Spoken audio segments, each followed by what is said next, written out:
untold truth. Let's spread the knowledge of the truth.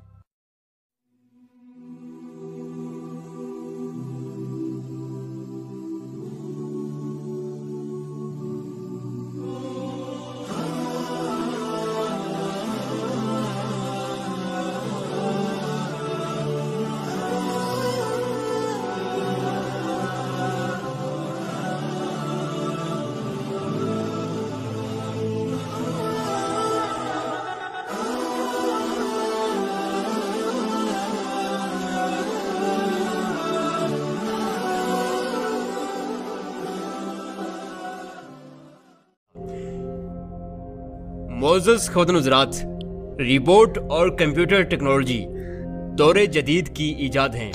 रिबोट यानी एक ऐसा मशीनी स्ट्रक्चर जो दिया गया काम खुश असलूबी से करे। कंप्यूटर जो लोगों की मालूमात और टाइम टेबल को मैनेज रखे और साथ इंटरटेन भी करे। हम जानते हैं कि जिस तरह सेब गिरा और गोरे को कायनात की सबसे बड़ी हकीकत कशिशे शकल बैठे बैठे मालूम होगी, कतई नजर इसके कि 1000 साल कबल अब्दुल रहमान अल खाज़नी, अल राज़ी, इब्न सीना, इब्न अल हैसम और अब्दुल रहमान सूफी इस टॉपिक पर कितनी अर्करेजी करके गए हैं। इसी तरह रिबोट और कंप्यूटर का ख्याल भी किसी गोरे को बस यूं ही बैठे बैठे आया होगा। आप खुद सोचिए कि एक बंदे के घर में भूख नाच रही हो और फिर एकदम अचानक वो लैंड क्रूजर और बंगले खरीद ले, तो उसका क्या मतलब है? मेरे ख्याल से इसका मतलब यह है कि खुदा ने उसको छप्पड़ फाड़ के नहीं दिया, बल्कि उसने किसी गरीब का छप्पड़ फाड़ा है। अभी 15वीं-16वीं सदी में यूरोप में साइंस की कोई इबारत पढ़ना जुर्म था। फिर एकदम से यूरोप के पास इतना इल्म कहां से आया कि महज 3 सदियों में यूरोप ने इजादात का समंदर उगल दिया। हालांकि थ्योरीज और प्रैक्टिकल ट्रायल एंड एरर का खेल है, इसमें सदियां लगती हैं। खैर ख़ुद-इ-ज़ात 1000 साल कबल 12वीं सदी ईस्वी तक मुस्लिम तहजीब उस दौर के हिसाब से इस कदर एडवांस हो चुकी थी कि अजीम मुसलमान साइंसदान अल जज़री ने दुनिया का पहला रिबोट इजाद किया। जी हाँ, पहला रिबोट अजीम मुसलमान साइंसदान अल जज़री ने इजाद किया। नाज़रीन, ये रिबोट एक डब्बे की सूरत में था जिसके ऊपर मोर बैठा हुआ था और हर 7 मिनट के बाद एक खादमा हाथों में शरबत या पानी का गिलास लिए उस डब्बे में से नमूदार होती थी। नाज़रीन, इसी तरह अल जज़री रहमतुल्लाह अलैह ने एक ऐसी रिबोटिक कश्ती इजाद की जो पानी में खुद कार मैकेनिज्म से चलती थी और उसमें बाराती टाइप रिबोट इंतहाई खूबसूरती से सजाए गए थे। जो कश्ती का मैकेनिज्म कश्ती को आगे बढ़ाता, वो रिबोट मौसीकी की धुनें पैदा करते। इसी तरह अल जज़री रहमतुल्लाह अलैह ने एक ऐसा रिबोट भी इजाद किया जो वॉशरूम के बाद साबुन और तौलिया पेश करता था। याद रहे 9वीं सदी ईस्वी में साबुन मुस्लिम साइंसदान मोहम्मद ज़करिया अल राज़ी ने इजाद किया था और अल जज़री के दौर तक शाम, मिस्र और इराक में साबुन साजी के बड़े बड़े कारखाने मौजूद थे। ख़ुद-इ-ज़ात अल जज़री की तमाम रिबोटिक टेक्नोलॉजी हाइड्रोलिक पावर से चलती थी, यानी पानी और हवा को वैक्यूम करके मशीनी मैकेनिज्म को चलाना। मोअज़्ज़ज़ ख़ुद-इ-ज़ात अल जज़री रहमतुल्लाह अलैह ने कई किस्म के रिबोट, घड़ियां, रिबोटिक इंसानी वजूद, रिबोटिक दरवाजे और बेशुमार चीजें इजाद की, जिनमें कुछ का मैकेनिज्म जो है वो बहुत पेचीदा भी था।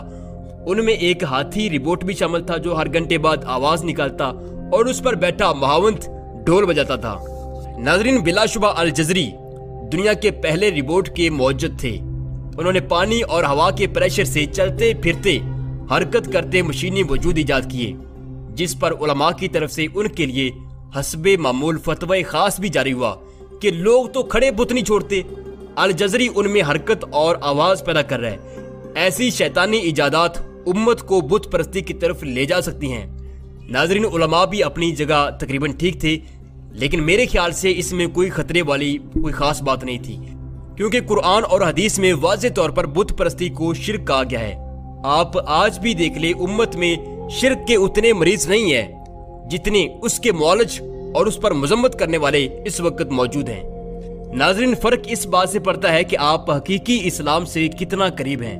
एक तरफ इकबाल आधी जिंदगी यूरोप लगाकर आते हैं लेकिन मुसलमान रहते हैं, और जबकि दूसरी तरफ हम में से कोई यूरोप जाए तो उसके मजहब से मुतल्लिक ख्यालात बदल जाते हैं। अल जज़री भी ठीक थे और उलमा के खदशात भी उस वक्त जायज थे।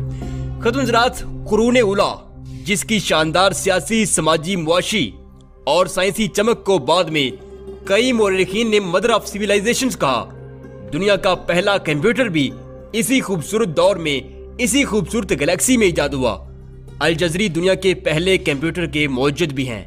1000 साल कबल दुनिया का पहला कंप्यूटर मुसलमानों ने इजाद किया। जी हाँ, उन्होंने 11 फीट ऊंचा एक कलानुमा स्ट्रक्चर बनाया जो चांद और सूरज के ऑर्बिटर के हिसाब से खुद कार अंदाज में टाइम को मैनेज करता, जबकि उसके डैशबोर्ड पर दिल बहलाने का पूरा सामान मौजूद था जो किसी कंप्यूटर प्रोग्राम की तरह 24 घंटे ऑटोमेटिक काम करता था। उसके फ्रंट पर दरबारी म्यूजिक बजाने वाले रिबोट हर घंटे बाद म्यूजिक बजाते थे, जबकि ऊपर हर घंटे बाद एक खिड़की खुद ब खुद खुलती और एक रिबोट खादम हाजिर होता, जबकि इसी स्ट्रक्चर के दाएं और बाएं औकाब हमा वक्त मौजूद होते थे जो घंटा पूरा होने के बाद अपने मुंह से सोने के सिक्के निकालते थे। इसके अलावा रात के वक्त ऊपर की तमाम खिड़कियां बंद हो जाती और नीचे सुराखों से हर घंटे बाद रोशनियां निकलती, जिससे वक्त के बारे में जाना जा सकता था। ख़ुद जदीद साइंटिस्ट इसे एक एनालॉग कंप्यूटर मानते हैं जिसके अंदर एक हाइड्रो पावर से चलने वाला दुनिया का पहला प्रोग्राम इंस्टॉल था जो एक तरफ वक्त को खुदकार अंदाज में मैनेज करता तो दूसरी तरफ अपने इर्द गिर्द मौजूद लोगों का दिल भी बहलाता। मोज़ेस ख़ुद डोनाल्ड हिल वो वाहिद यूरोपीय रिसर्चर है जिसने अल जज़री की तमाम किताबें देखने के बाद एक हरफ़े आखिर इंकशाफ किया कि दौरे हाजिर में जितनी भी मशीनरी मौजूद है, चाहे वो किसी भी फील्ड से ताल्लुक रखती हो, उनके अंदर अल जज़री के इजाद करदा आलात आज भी जदीद शक्ल में काम कर रहे हैं। मसलन कोनिकल वाल्व्स यानी जिसे हम उर्फी आम में स्प्रिंग कहते हैं, रेगुलेटर्स, कॉस्टिंग, मटेरियल कॉम्बिनेशंस, गरारी, ब्रेक्स, पिस्टन, नट बोल्ट, उसके बाद एक मशीन को बनाने के लिए मेथड्स और डिजाइन ऑफ फीचर्स की थ्योरीज, कुल मिलाकर अल जज़री को फादर ऑफ मॉडर्न इंजीनियरिंग और फादर ऑफ रोबोटिक टेक्नोलॉजी कहा जाता है। आप गूगल पर भी सर्च कर सकते हैं। ख़ुद ऐसा नहीं है कि मुसलमानों के पास एक ही मैकेनिकल इंजीनियर था।